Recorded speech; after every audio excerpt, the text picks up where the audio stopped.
Let's start this bulletin with our top focus this hour. After attacks from the south, now Israel is also facing attacks from the north. In a significant escalation of tensions, Lebanon's Hezbollah terror group has fired dozens of rockets and shells at Israel. Hezbollah claims that the attack was carried out in solidarity with Hamas and Palestinians.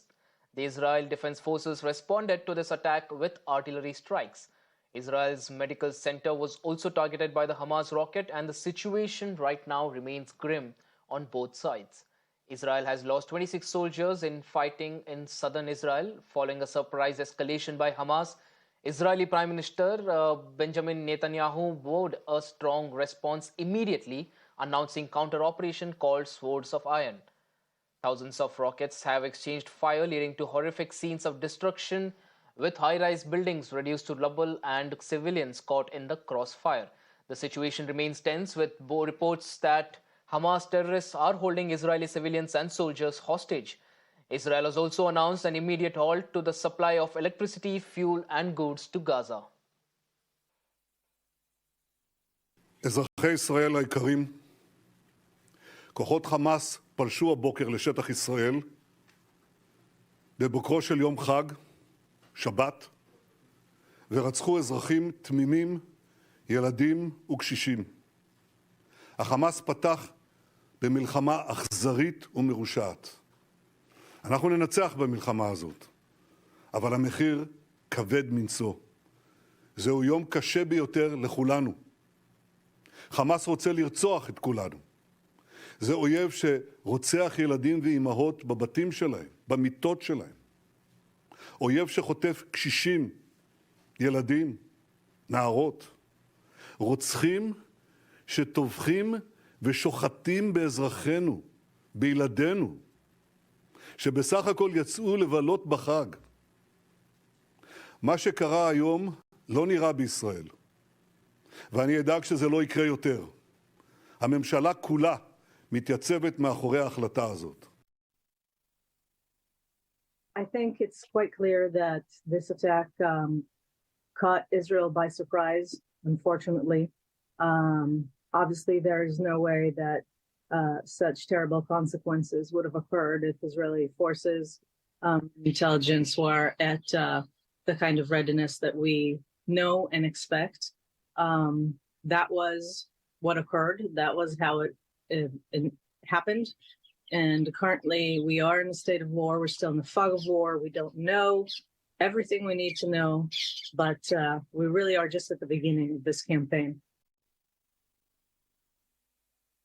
Well, of course, our focus continues to be on the situation in Israel. And to discuss more on this, joining me, our guest right now, Mr. Lev Aaron, who's an Israeli columnist and journalist, and also the former coordinator of India-Israel Parliamentary Friendship League. Also joining us live is Captain Alok Bansal, who's a director at India Foundation. Gentlemen, thanks a lot for joining us on the broadcast. Let me start with Mr. Lev Aaron. I hope I'm pronouncing your name right there. Apologies if I'm not. Let's start with you over what's happening in Israel right now. Israel is announcing this, calling it a surprise attack. But the question that arises following such statement is the fact that what exactly was Israeli intelligence doing? Because it is known to be one of the most capable organizations in the world. So now questions are being asked about the failure, the potential failure of the Israeli intelligence agency in not having seen or foreseen this attack before it actually happened. Namaste. Thank you for inviting me, first of all. And thank you for the friendship of the Indian people with us in Israel in this very harsh and hard time. So let's start with this. The failure and humiliation yesterday was double. One of them was the intelligence one. And the second one is that also no soldiers were there to fight the Palestinians who entered so many villages and towns in Israel. So we were yesterday humiliated twice and surprised twice. And the only reason that these hard questions are not yet asked very loudly in Israel is only because we need now the unity. We need to bring all the soldiers to the front. We need to understand and digest if we have only one war with Hamas or we have a double war with Hezbollah in Lebanon and with Hamas in Gaza. And at this time, I think that the hard questions would not find an answer. But as far as I know, Israel, it takes time, but at the end of the day, inquiry is there, and we will know how it happened that we had the illusion that we know about each and every fly that flies in Gaza, and in a way they entered Israel without any, let's say, any army to stop them, any intelligence to know that they are planning this. In this sense, it is even more disastrous than 50 years ago, the Yom Kippur War, the October War, because back then, at least a few hours before we knew about the war, this time, even let's say 1 hour, 2 hours after the attack, we were still shocked. So this is the only answer that I can offer at this stage. Absolutely, Mr. Levaran. That is, of course, a shocking attack that everyone in Israel is calling it. Let me take that point across to Captain Alok Bansal, who's also joining us on the broadcast. Mr. Bansal, now, like Mr. Levaran said, that this is something that has shocked the Israelis, and this is something that they were not prepared for. Having said that, what exactly is this going to, what sort of an effect is this going to have on India, given the fact that we spoke about the global tremors that were felt with the Russia-Ukraine conflict, and now with something like this escalating and there's no sign of de-escalation, what sort of an effect will this have on India? See, firstly, we need to understand this conflict. In fact, this conflict has actually shaken the complacency that had probably set in Israel to some extent. In fact, I have been to Israel a number of times, and I felt they were very confident of their military superiority, which there is no doubt about. That militarily, Israeli armed forces are far, far superior to any of the Arab countries. Leave aside non-state actors like Hamas or Hezbollah. But this has been a major intelligence failure, and this is a full-fledged invasion. Because if you saw the videos, Hamas guerrillas actually cut through the barbed wire fences, moved and captured villages, etc. in Israel. So this will create some sort of a panic. This will create some sort of a fear factor. Probably will result in a long-drawn conflict, unless, of course, there is a negotiated settlement. And that negotiated settlement will have to be on some give and take, which had not been happening for some time. Now, for India, there is a big lesson, because we need to understand that Hamas, while indulging in this sort of an attack, has taken a religious angle into it. He has brought in that this has been done because settlers had moved into Al-Aqsa mosques. And as a result, he's made it very difficult for countries like Saudi Arabia, which had been on the verge of normalizing relations with Israel, to do so. Now, that affects, firstly, the Middle Eastern corridor, which India and US had proposed through Saudi Arabia and Israel. It becomes very, very difficult. And thirdly, it also shows that how non-state actors with the rudimentary weapons can also take on powerful states. And we need to be very, very careful, because in our vicinity, we have in Afghanistan a non-state actor ruling a country. Of late, we have been trying to engage with them. But that's a danger that we need to be cognizant of, because there is no doubt that at some stage, Hamas was facilitated in capturing power in Gaza by the state. And I think today, we have seen that this is a Frankenstein's monster, which can be very, very dangerous. So I think it has two impacts for us immediately. Firstly is, of course, Middle East corridor, which gets jeopardized. Secondly, we need to be very, very careful, because we absolutely, have Mr. Bansal, you made a very valid point there, and let me take that across to Mr. Levaran. Mr. Levaran, in fact, Captain Bansal said that this probably has exposed some sort of a complacency that's set in. Now, Israel, without a doubt, has a superior military, it has superior ammunitions, it has superior intelligence, but questions need to be asked about how Israel did not see this coming, because a lot of people are refusing to believe that Israel did not see this coming. And on the other hand, if it did, this is a massive, massive failure that has let down the citizens of Israel. Yes, it was a failure. It was a fiasco. If I'm expected here as an Israeli to defend what happened yesterday, I'm not the right person because I think most of us are shocked and most of us were sure that our intelligence is much better. But right now we are not there. Right now we know that we have a navy that Hamas does not have. We have air force that Hamas does not have. And we have hostages inside Gaza that we need to bring safely to Israel. So right now, I think the big question that we ask ourselves is less how it happened, because for this we have enough time. What we ask ourselves is if we have one war or two wars, because Hezbollah is much stronger than Hamas. Hezbollah is a proxy of Iran, and Iran is a very strong military and also economically a country, and also scientifically. So there is a question if we have one war or two wars. This is one big question.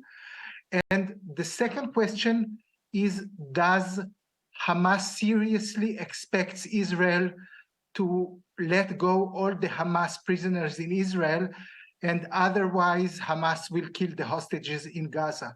So this is, again, something that we still do not know. I think each and every hour, things become clearer. Because inside Israel, virtually we do not have hostages. Even if we have, till tomorrow we will not have. So all the hostages will be only in Gaza. So it means that we will have to make a decision if now we want to occupy Gaza again after more than 2 decades. Until now, Israel decided not to occupy Gaza. One of the reasons was the fear that a soldier or few Israeli soldiers would be kidnapped by the Hamas terrorists. Right now we have over Mr. Lebanon, over 100 it's a very interesting point that you're making, and of course I want to add on to that and try and understand the strategy that Israel will adopt here, because of course unless there is a strong reinforcement from somewhere, Hamas attack will slow down. They will run out of ammunition. So what is going to be Israel's strategy at this point in time? Will they be actually dragging on this till Hamas runs out of power, or will Israel now go for the kill and in fact go on and make sure that they give out a strong retaliatory response to this attack that is happening? What do you think will be the strategy that Israel would adopt at this point in time? Look, we speak a lot about our surprise as Israelis, but take into account that Hamas was also surprised by its success yesterday. Also, Hamas did not expect that everything would be so smooth for him. So I think also Hamas thought that he will take, let's say, 5, 10 hostages, maybe dozen one, but not more, and then he will start some kind of negotiations. Now Hamas is hostage to his own success. So I think Israel wants to destroy the Hamas regime, but maybe because of the fear of the hostages or the two fronts also with Hezbollah in Lebanon, Israel will understand that at least, let's say 2-3 weeks from now, it cannot get everything it wants from Hamas, and it will still be more tactics than strategy. But let's see and wait. Absolutely, Mr. Lebanon, you made a very interesting point there. The fact that Hamas is now a hostage to its own success. I'll take that point across to Captain Bansal, who stays on with us. Captain Bansal, a very interesting way to put it there. Lebanon says that Hamas is in fact a hostage to its own success. And of course, the point that we need to ask sitting here in India is, what does this mean for India at this point in time? Because the Prime Minister has called it a terrorist attack. So in India, what are the effects that this is going to have now? There is no doubt that Hamas is a terrorist outfit. It's a radical Islamist outfit which has been using terror for time and again. And they have succeeded. In this particular yesterday's attack, they have been immensely successful. Let's be very frank. I don't think so they are hostage to their success. I think when they launched this attack, they were prepared for a massive retaliation by Israel. And they want that massive retaliation, because more massive retaliation, more civilian casualties, more it makes it difficult for Arab states to normalize their relations with Israel. It will make Arab regimes very, very difficult for them to justify their actions. And that is what probably has already happened. If you see the statement coming out for Kingdom of Saudi Arabia, Qatar, etc., it blames Israel for not doing that. Now, as far as occupying Gaza is concerned, which he said, to my mind, that's again fraught with problems. In fact, two-state solution was worked out as a long-term solution for Israel-Palestine conflict. Unfortunately, for some vested reasons, Israel has not fully adhered to it. And in fact, at some stage, Hamas was allowed to capture power in Gaza to weaken the Palestinian Authority. First lesson for India from this is that we should never ever, for short-term tactical gains, promote outfits which espouse terrorism and which are ideologically driven, like Hamas. So we should be very, very careful, because at times there has been a tendency to negotiate or legitimize such outfits which espouse terror. So that's, I think, the first lesson which we need to understand. And second is that just sheer technical superiority cannot always assure you that you will be winning wars. The numbers still matter to a very great extent. And that is very, very important, because despite having Iron Dome and such very good air defense systems, Hamas could simply overwhelm the defenses with 5,000 plus rockets. I think Iron Dome is a good system against sophisticated missiles which cost millions and billions. It's probably ineffective against a barrage of a low value rockets which are fired in thousands. So that factor needs to be understood. Absolutely. Captain Bansal, a very interesting point that you're making there. This, of course, raises a lot of questions on not just Israel and their technical superiority, but also in the terms of relations as well, and the kind of support that India needs to offer.